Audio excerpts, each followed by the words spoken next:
Hi and welcome to another pedal preservation, and we do truly have an odd one today. This is in fact a LandRover bike. Now I'm sure LandRover didn't actually make any mountain bikes, so I assume this is like a white paper product. Someone's made the bike for LandRover. Whether they did it as like a proper range that went into bike shops, or whether it was something that dealers had and gave out to customers, I'm not overly sure. I did do a little bit of research on it, and although I could find a few examples of it for sale or had been stolen or whatever, I couldn't really find anything about it. The other odd thing about it is it's a hybrid bike, which I thought if you had a Land Rover bike, it would have been a mountain bike. But that is not the case. However, we have it, and it's looking quite sorry. There's a significant amount of corrosion on the handlebars. We've got a missing derailleur on the back. Everything's got a healthy coating on it. Component wise, I mean, it's got Shimano group set on it, although obviously the derailleur's gone. I've had a look over it, things like the bottom bracket, the wheel hubs, etc. The headset, everything actually looks fairly good, albeit the bike is just looking really grubby. It's got a funny sort of clay dirt all sort of splattered all over it. So as usual, I think we're going to do a bit of a deep clean on this one more than anything. So I think I'm going to get all the components off, figure out what needs serviced, do the usual, clean the cassette, etc. The bars I'm going to try and restore back to chrome. If not, I'm going to replace them because they would definitely drag the bike down. Right, let's go. Oh, well, that came off easy enough. Actually, I think when I got it, it was already off. I don't think I'm going to... Actually, no, I will need to strip the brakes off because these are all corroded and I'm going to have to buff those, so they're going to have to come off.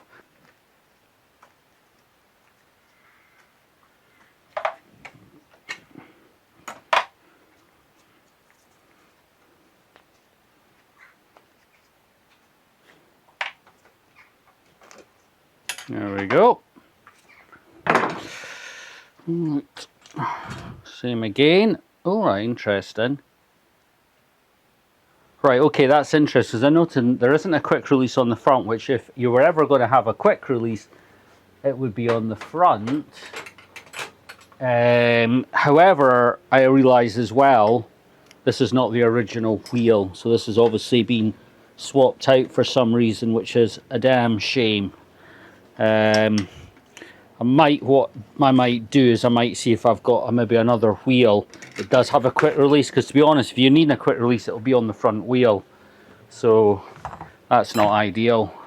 See, I've got my garage door open because it's in sunny Scotland. It is another glorious day of 20 plus, which for Scotland is obscene. However, it is incredibly humid, which is normal, as in humidity is normal in Scotland, it's always damp, but it's just with the heat and humidity, it just feels muggy as hell. Feels like I'm literally in Florida. Maybe not quite as hot, but certainly as clammy. IPA, skewer. Let's get that under there to get a bit of a purchase. That in there, give it a wee wiggle. Oh, it's stubborn this time. Oh, oh, there's a bar end cap. I think that's what was, yeah, I've left some of it in. I think that's what was making it hard to come off. Right, so the cables will all be getting junked anyway, so I'm going to just cut these off at the dirty bits. If I can save the outers, I will. Because usually most in saying that, actually the outers on this look fairly ropey as well, but I'm going to see if we can at least save some parts. Yeah, if I do keep the outers, I'm going to have to replace things like the housings, but I'm just going to literally cut all these cables off, keep it looking fresh.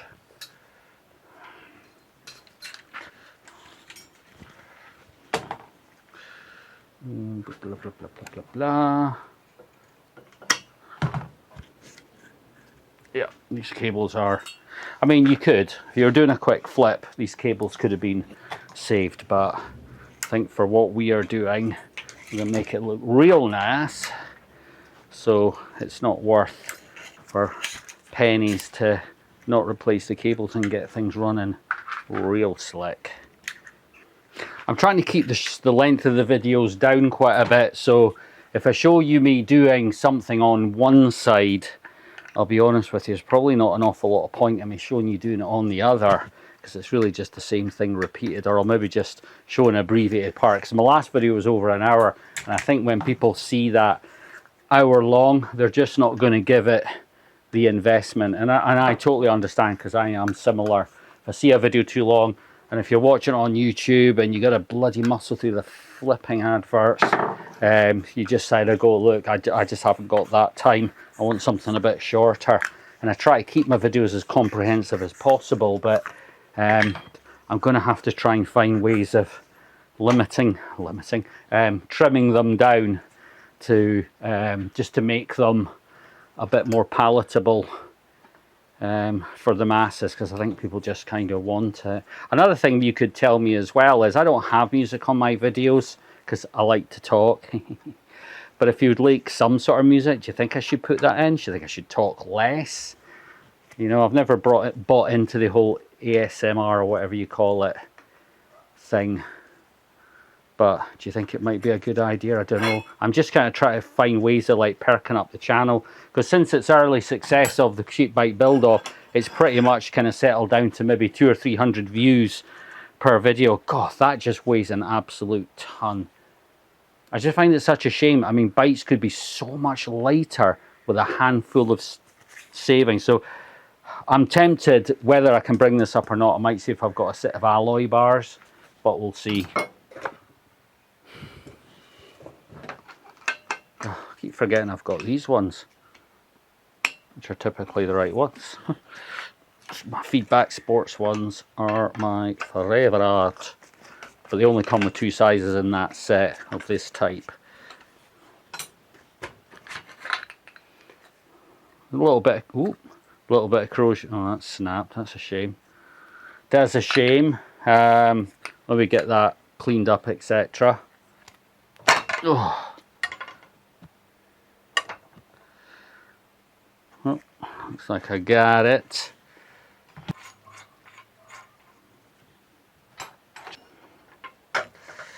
Just going to use a power bar. Oh, there we go. Sheesh, that's a little bit rusty.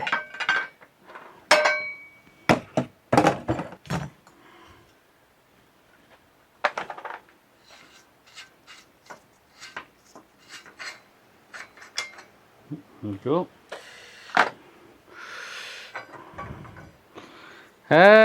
Yeah, that is pretty well. It's at least it's very dry. I don't know if you can see that. So I don't think we're gonna be able to salvage the bearings. I'm pretty sure I've got some spare ones, because these have gone dry and then they've rusted. But what I'll do is I'll get some GT85 on there. They might be all right. Give that a quick clean. GT85 is good for this sort of stuff. It's the equivalent, if you're in the US, it'd probably be the equivalent of One Step, which you can get it over here, but it's like really expensive. Where I use the GT5 because I can buy it for about £3 a can, which is probably about, I don't know, like over $4 or $5. And it's just cheap, and it does the same sort of thing. It's like a degreaser. Well, lubricator degreaser, so it kind of does all the, like an all-in-one. Yeah, that's actually come up all right, which is good.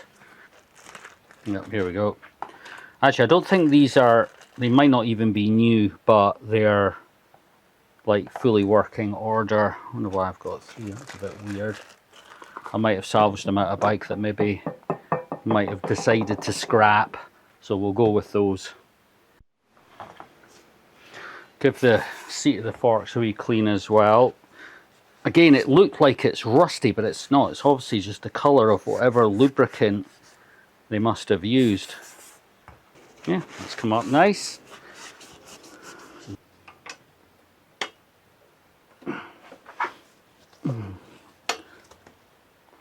Oh.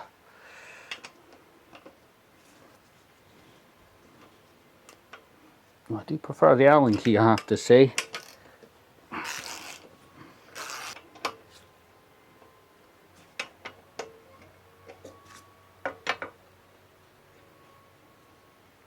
Voila.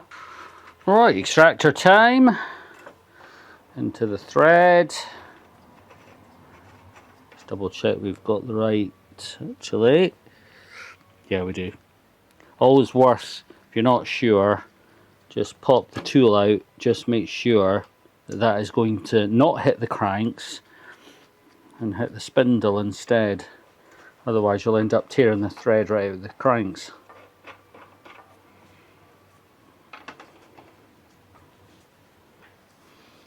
Right, so then we just crank it. Oh, just whacking in it. I think we've popped it. Yep. Because you do get that moment sometimes when you think maybe it is hitting the crank and I've just stripped it, but by then it's probably too late. But I think we're good to go in this instance. Ta-da! I've given the cranks etc. a wee spritz of some degreaser, and I've just got that soaking now. So while that's soaking, before it goes into the ultrasonic cleaner, we'll get all these other bits off ready to go in at the same time, because you're as well getting the bulk of the dirt off rather than crapping up the ultrasonic fluids and degreasers.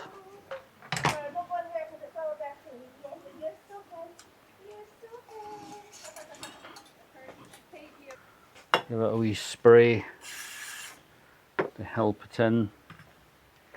A little bit of lube. Oh God. That's definitely knackered. Okay. Big spanner time. Big spanner time. Right. This is where you would do this with a vise. So I've actually got this wrong because you're round the wrong side. I'm going to actually move you. Woo! I put it on the floor and loosened it off. So what we have here is there's no freewheel hub under this. This is old school.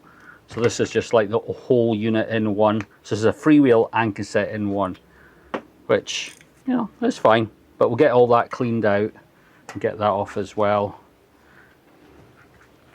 So what I do with stuff like this,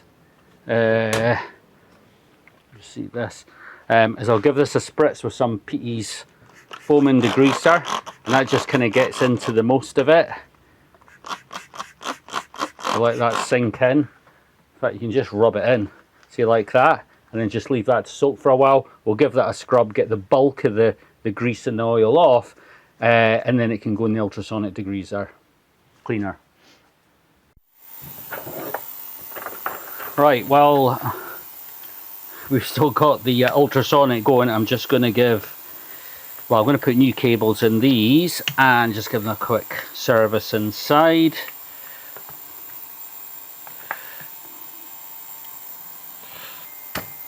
Oh, there we go. Just bloody brute. I've never experienced that before. Right, well, that's it. We'll just give that a little bit of spray in there, give it a wee lube.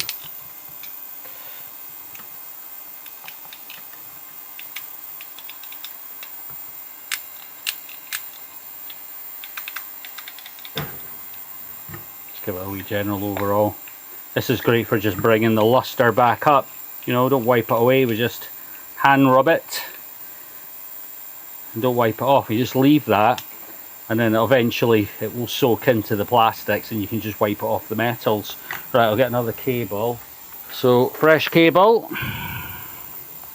Also we need to get this into the low position. I think we actually are already in it. Come on, shot. Oh, there we go. See, easy going in. You know what the deal was the other way. Right, now we've got the cassette out, the ultrasonic cleaner. Unfortunately, there is a bit of corrosion on it, which is a shame because it's been stripped clean. But one of the issues is there's now no oil in the freewheel. So I find the easiest way to get it back in. You can dribble oil in and just slowly turn it, etc. But a nifty way that I've discovered is I put this into a Ziploc bag and then just fill it with some motor oil, not used of course, or gear oil would be ideal. And then when we put it in the ultrasonic cleaner, the heat makes the oil thinner, and then the vibration lets it penetrate right inside of the freewheel. So we're going to do that now. I've got a couple of tubs of motor oil there, but I think I will, because I don't have any small Ziploc bags unfortunately. So I think this is going to probably be as good as it gets. The reason I've got them in tubs of like spray, because I use the same method, but on actual freewheel hubs themselves. It works very well for that.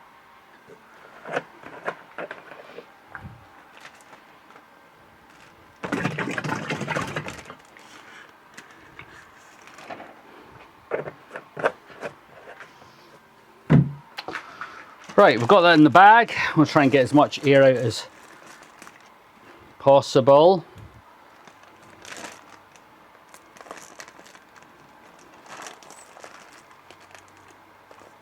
And then we just put that in the ultrasonic cleaner. Okay, now we're bare, we can clean this house.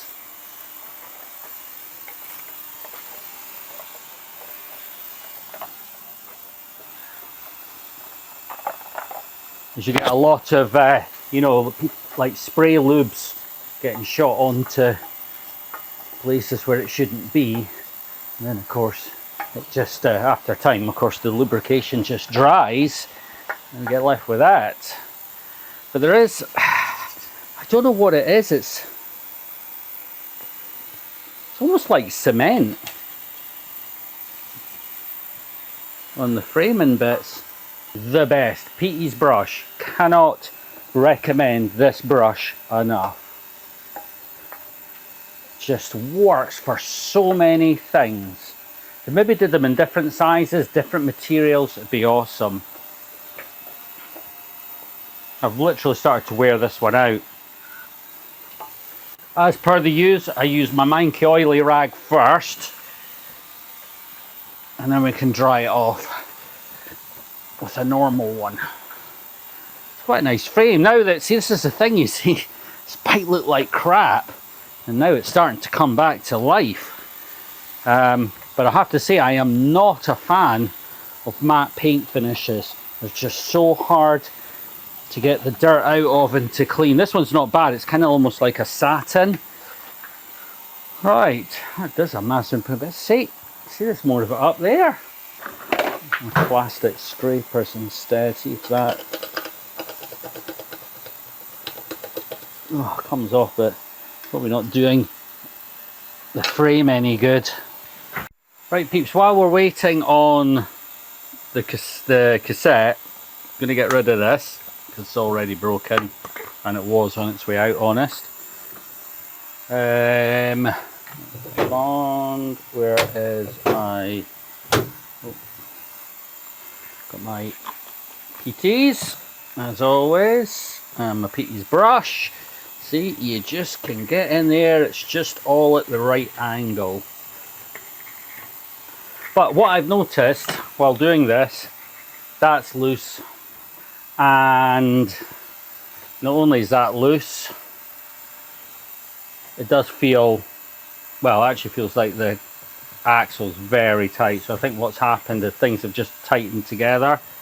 Now I think it's not going to make much difference what side I take this, but I'm just going to get it open enough. We'll get some fresh grease packed in there.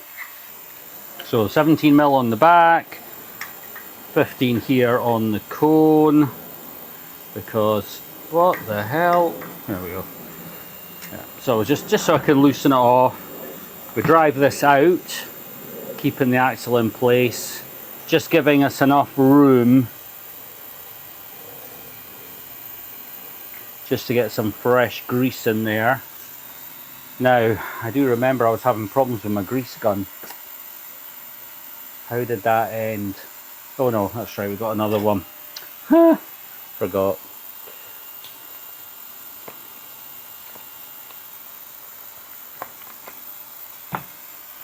So if we just start rotating, that should start, in fact, yeah, so we rotate in, So the idea is that the cone's going to start running the balls around and start the coating process. But then we need to spin that around. Once again, let's give that a wee clean, because it'd be be silly not to. We've got the wheel off, and it's going to give us good access. Going to make that nice and clean. Right, so what I'm going to do is I'm going to hold the cone on the other side and start unscrewing this side out. So the axle holds everything in place. There we go. And then we can just... This grease gun having problems as well. It's just like they need primed all the time. There we go. Feels like I got it. Take this back in and then we can nick it all up. Which means almost tighten it slightly. Nick it up. Just tighten it slightly. There we go. So that actually feels a lot better. Well, it's going to be a big difference because the fact is this is going to be tight. So what I tend to do is I probably have it where the cone is a little bit tight, because then we can always loosen it off. Idiot!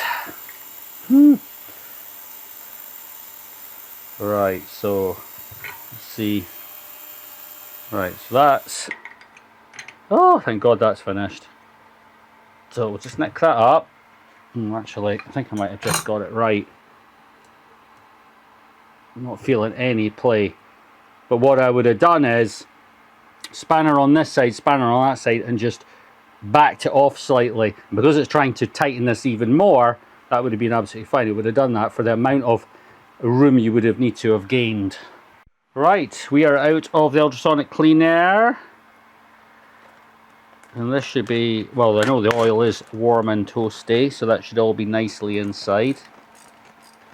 Yeah, I mean that oil is hot, it's like 50 degrees. So what we're going to have to do is let this dry out, and then when the oil cools it should thicken up. I'm just going to take it and give it a quick spin. Not a problem. So what I'll do is I'm going to save this bag for next time.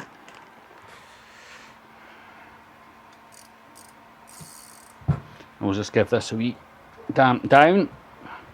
Get it cleanish. What the hell?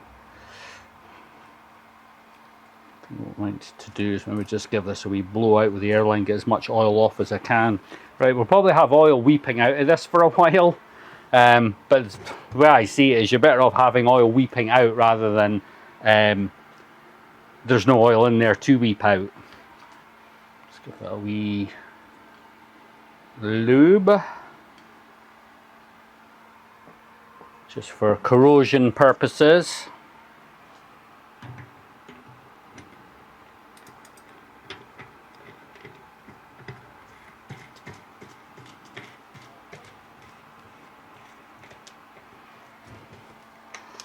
At your torque settings, I think it's like 40 newton meters of torque, but well, I've got one, but I ain't using it.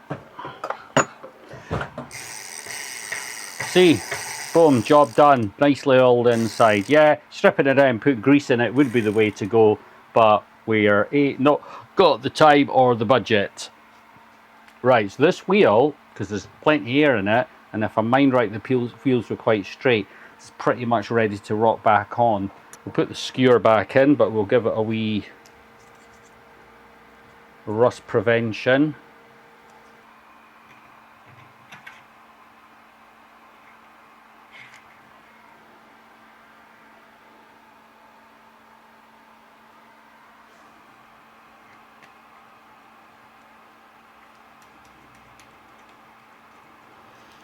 Right, apart from cleaning, that wheel's massive difference. It's a shame we couldn't get the tarnishing off, but if I maybe had a bigger wire wheel I could have done it, but yeah, look, you know what, it's cosmetic. Actually, now that I'm thinking, well, actually, this has definitely been a replacement wheel, because that feels great. But as I say, I'm thinking about changing this wheel. Right, give me 1 minute. Right, what I'm going to do is, I I could just put this wheel back on and it would be absolutely fine. And the chances of somebody taking the front wheel off are probably zero anyway.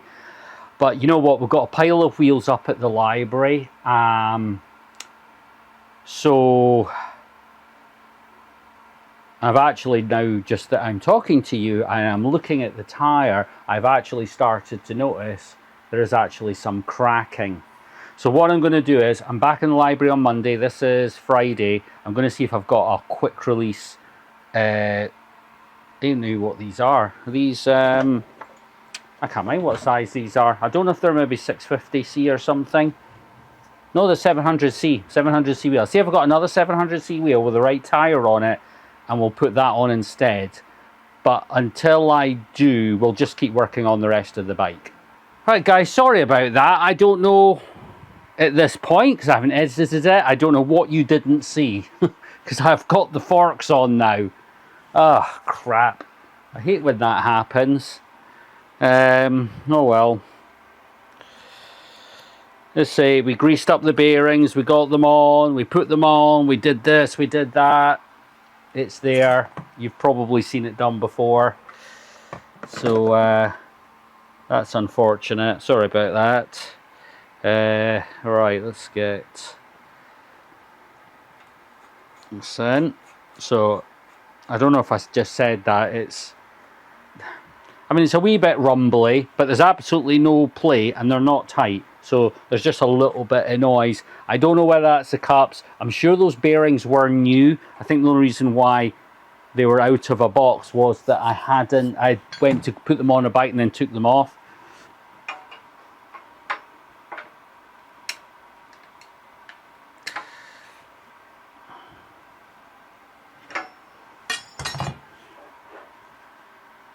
Yeah, it's absolute solid. Solid. All right, a little bit of grease just to, as I say, stop the corrosion between the two metals.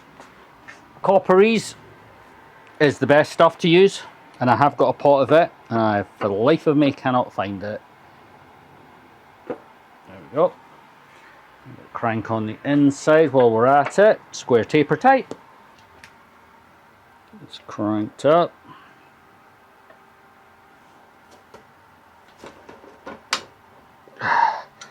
There we go. Right. Fish this off the floor. Right, time for a break. Oh. Nope, I probably just overloaded that.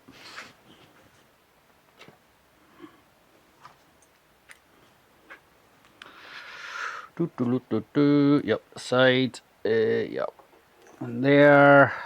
We'll just try in the middle hole. That's where I've put it. Yep, middle hole. For tension. Oh, get that one in there. Yeah, I think that feels okay. Now, interesting, I've noticed the bolts for the back are longer than the bolts for the front. Got a bolt in the roof. If you have any idea why that is, down in the comments. I'd be curious to know. I cannot see what possible difference, apart from maybe it was just that they were changing the length of the size of the bolts and this bike happened to be in the middle of them. Don't know, but yeah, weird. There we go. Smooth as you like. I just seem to have a very loaded up brush at the moment. Not meaning to put on that much grease.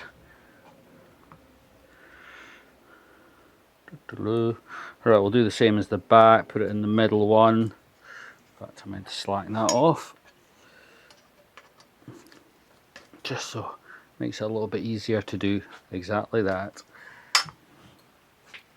Right, both sides on, although that definitely feels like it's got more tension, so I think we'll have to play around with the screws. I don't see that pulling in the same. We are really getting there now. Oh. So as I was saying on the back, look how short the front ones are. So I don't know what that's all about. Oop, it's off.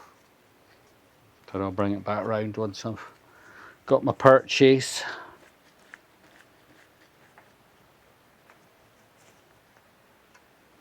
There we go. Sweet. Right, where were we? Get this on. Get it kind of tight. We want to be able to move that. So what we're looking for, it's definitely too high, but what we're looking for is when we pull it out, in fact, definitely too slack. So just snick it up enough. When we pull it out, yes, it's too low.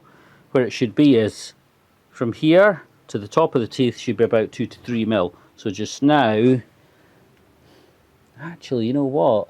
See, that's in the way, but that is about right. So next thing I need to make sure is if I'm looking down, this edge and this edge should be straight. Otherwise, you will have problems. But they both seem to be checking out. So that was actually a bit of a win. Normally I'm going up and down, up and down. And that comes out beautifully. So continuing with the derailleur theme, get the back one on.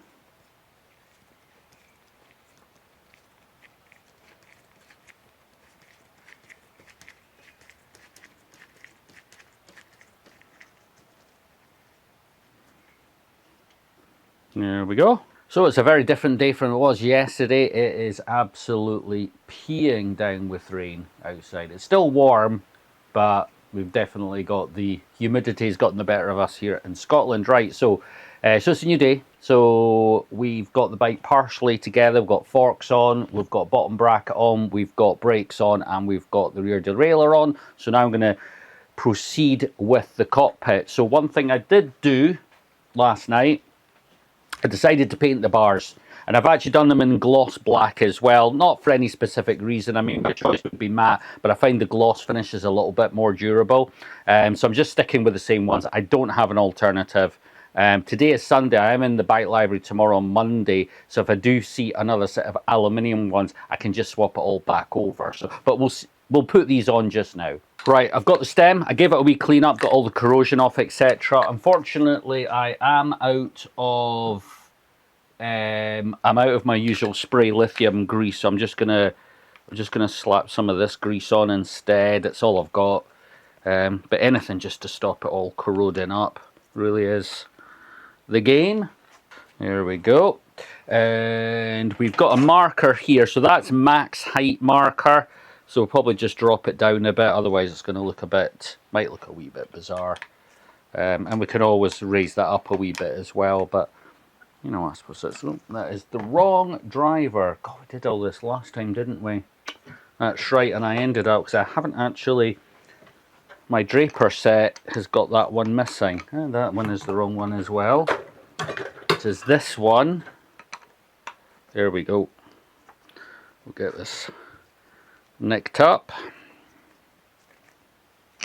because we'll need to I'll need to straighten up the bars. Once the front wheel's on, I'll be able to straighten it up proper.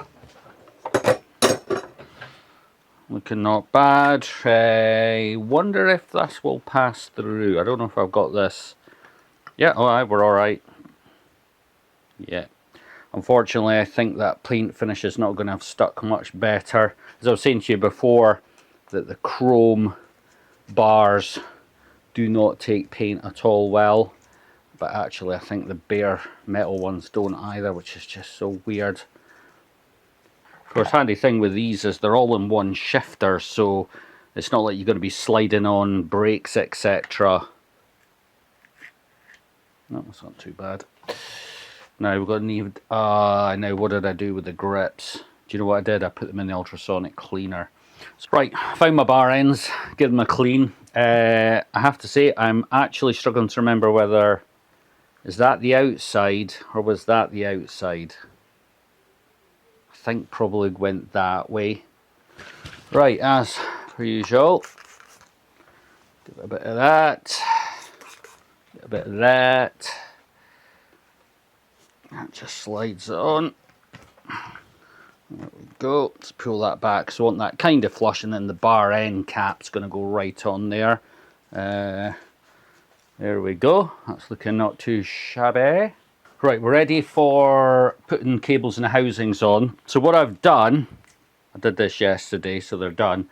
to give these a bit of life, because they're fine, we just give it a wee spray of GT85, just like that, and then we just work it in with your fingers. What it does, it just gives them all a nice wee shine and rejuvenates them. And then when you come back in the morning, the excess is all sort of dried in and they're all nice and glossy now.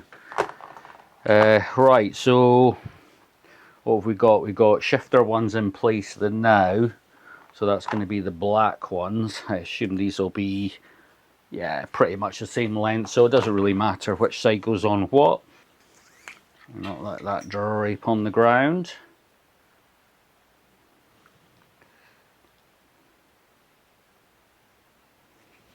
Let that come down.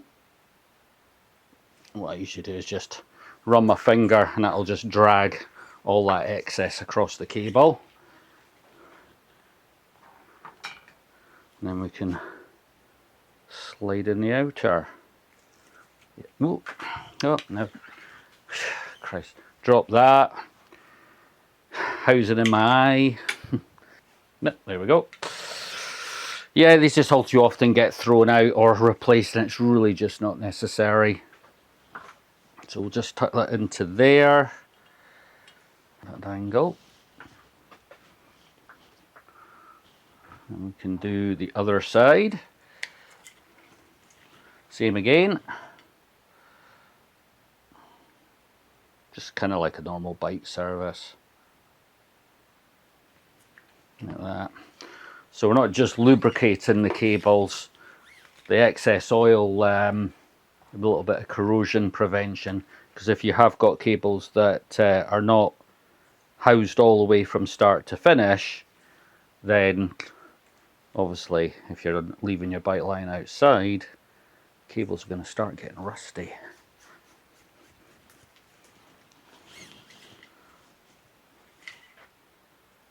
There we go. And once again we just hook that in. Brake cable. We'll say brake cable. So we'll do the same again with the oil. Let's get some lube on. Now if we're doing the front, you don't really need to actually lube the whole thing, but we will. Right, now I need to get, now these are slightly different, so I'll say I'm hazarding a guess.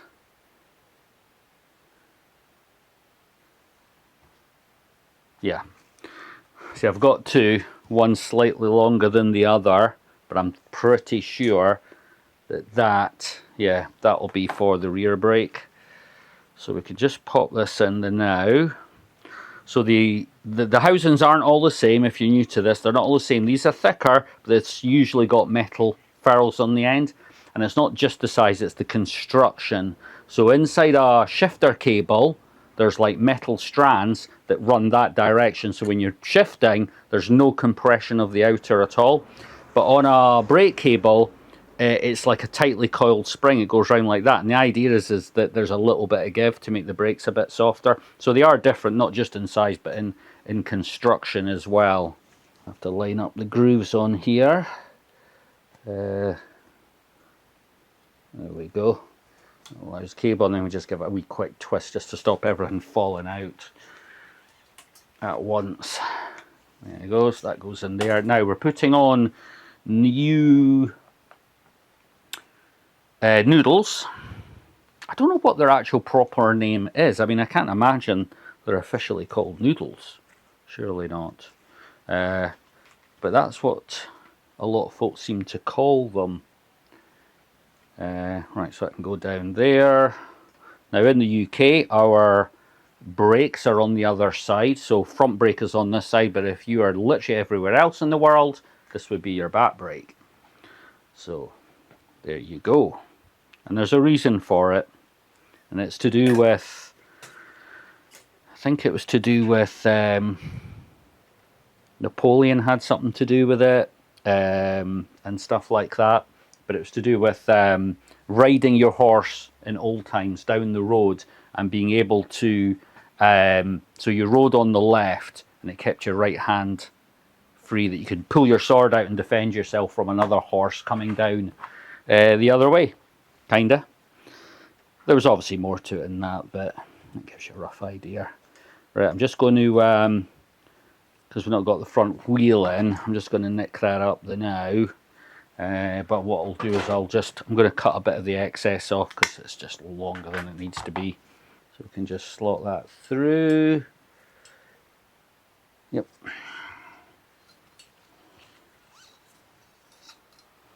Now we've got our wee nubbin there. Nubbin? I'm sure it's called something. And then we can put on our noodle. Right, new noodle. Please be drilled out. Yes, we are drilled out. Yeah, it looks like there's a little bit of metal or something in the other end. So, same as the front, we'll hook this in. We will roughly tighten it up so that once the wheel is on, we can do it proper. As I say, we're not even tightening it. And then I'll just cut off the excess. Right, just do a quick makeup. I've cut that to size. Always what you do is get your wee probe or something in there, because we'll obviously have crushed the end slightly.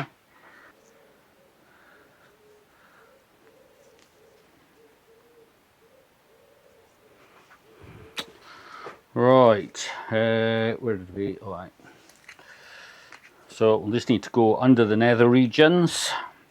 I'll come back and put a little bit of lube on that, because obviously it's changing direction at that point, and you do need a little bit of lube there, but it's often forgotten about.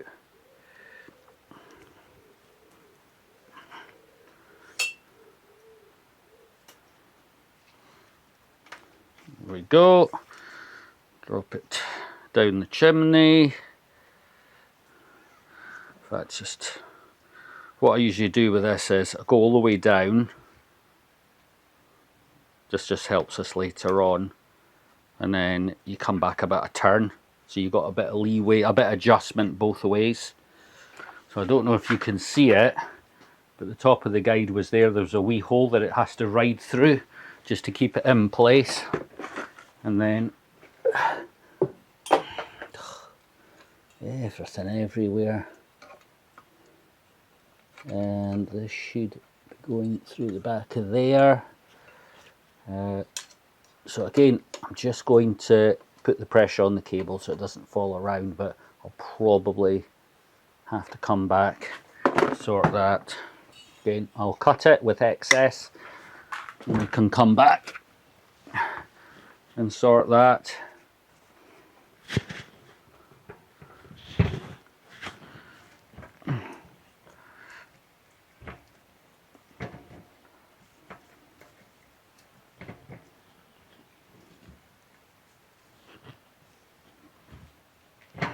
So it's just overall easier to clean the wheel on the bike. Just make our adjustments. There we go. Now, tiny. Right, I'm going to take that off and true. There's a very slight wobble. I could do it on the bike, but you know what? I'll take it off. It's easier. Right, wheel back on. I have now trued it. Does that get in place? Nick that up a wee bit. Let's have a look. Sweet as a nut, if I do say so. Right, let's get all this hooked up and brake blocks. In fact, what we'll do the brake blocks first. So just slacken them off, make sure they're all wiggly piggly, and then we can just, what we want to do is just push the brake clamp on, position the block on, make sure it's all nice and free, and then we can just slowly nick that up. Hear that tap noise? That's what you want. That means the block's hitting the wheel flat. Now, a lot of people don't do that. They want to have what's called toe in, so part of the brake pad hits first. stop squealing. I would say if you've got squealing, consider that. If you don't have squealing, then it's fine. Because what will happen, even if you have towing on your brakes, and say, because the way it is this part of the brake block hits first, and then the back end drags down as the wheel goes through.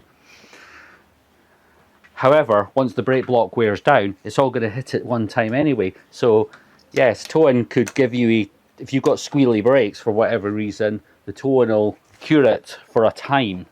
But you're better probably decontaminating either your brake pads or whatever's causing the problem. Now you see I'm just pushing the two calipers together, so they're against the brake at the moment, which is no good, and I'm just going to relax it just by a few mil. Again, we're not going crazy, and I'm just going to pull the brake lever and see where we are. Now we've got one going more than the other, so we will have to adjust that, but I would say that's about the right amount of what do you call it, play, travel, whatever. Right, now what we're going to do is going to use the tension screws to provide, because at the moment what's happening is that side's got more tension, that's why it's working and this one's not. So just need to give this a couple of turns and then we can try it. I'm trying to work around the back of you. See it's starting to work? I'd say it's probably about perfect. Let's see, the wheel spins okay. Yeah, boom. That is a perfect brake. Because it's perfect, I'm going to finish this one off like that. And then I could also, ouch, just banged that right my arm. Probably down to about there. Cut that off. Put a ferrule on the end. Just give it a wee twist when you cut it if you've got any stray fibres. Get them sorted out now. In fact, you know what, I need something a bit better to crimp that.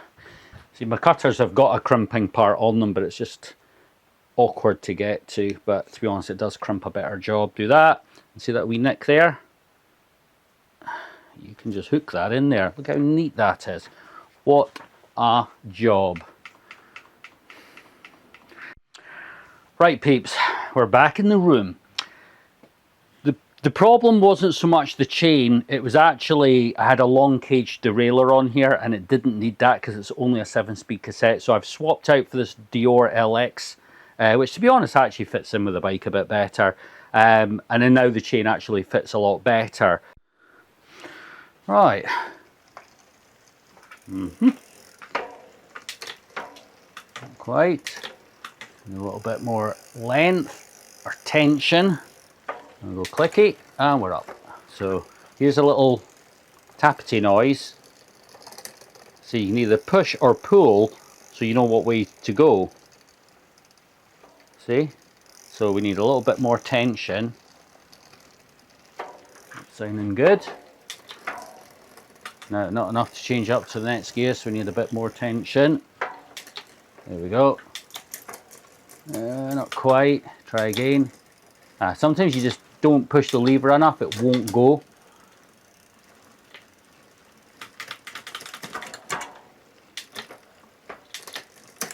Oh.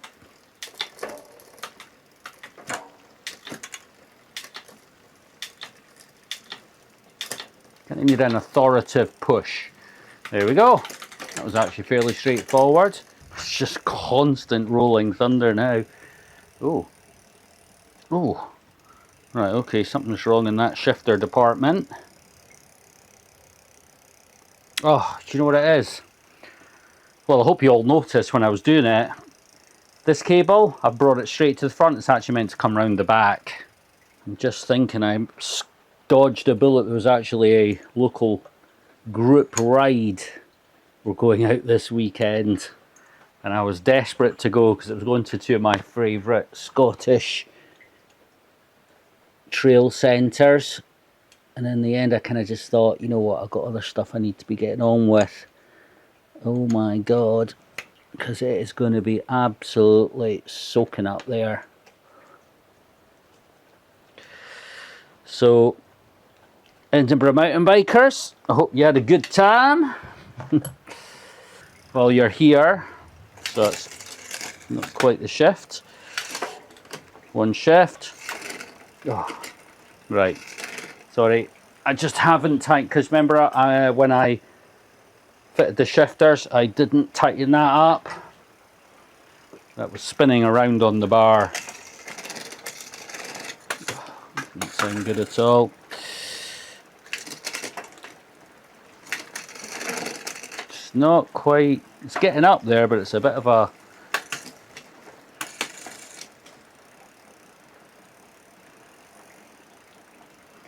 Let me just see if I can get full rein at the back without tapping. So I can definitely manoeuvre this up a wee bit, I think. We're actually saying that. Like, it was about almost on it, so... I just need a bit more. I think what it is I think the limit screws here are just holding it off, just from getting up that last bit. So I'm going to pull it all the way up and then unscrew that slightly. Do you know what it is? All the paddles on the shifter are oily. Alright, we're cross-chained, so that's okay if we've got to rub at that. So that's not cross-chained, so that is okay. Down, down, up one, up two. Perfect. Perfect shifting, eh? Thank you. So what do you think of this one, guys? Didn't turn out too bad in the end. Is it a Land Rover's Defender? No, it certainly isn't. One thing I did notice, there is actually a cycle shop sticker in Glasgow that's saying that supplied it. So maybe it was a bike that actually was available in bike stores. I'm a bit surprised. I thought this would just be a sort of generic something that, you know, you bought a Land Rover 90 and then, you know, you got a free bike or something like that. But it's turned out not bad. A couple of things we still need to do. Obviously, I've got bar end caps to go in here. The front wheel, as I say, I'm going to find another one of those, but also see if I can, obviously, if I find another wheel, it'll have a tyre on it, because that tyre is a little bit cracked, which is just a shame because it was in good condition. But overall, the bike cleaned up very well. I hope you enjoyed this video. If this is the content that you like, will you let me know in the comments? I mean, put anything down in the comments, because obviously it helps the algorithm. And as I said before, I seem to be caught in a rut just now where each video, regardless of what I do or what it's about, or even how baity I make the title, it still only gets 300-400 views, which is not a great deal in the great standing of things. So if you enjoyed it, let me know, and I'll make some more. If you've got suggestions to the content type of style or the way I do it or the length of the videos, please also tell me that, because I'm trying to get the videos short. If I could get them down to 30 minutes, 45 minutes, that would be great, because I think an hour is just a little bit too long. I don't know if you can hear that. It's absolutely chucking down with rain outside. But anyway, we'll see you in the next video. Goodbye.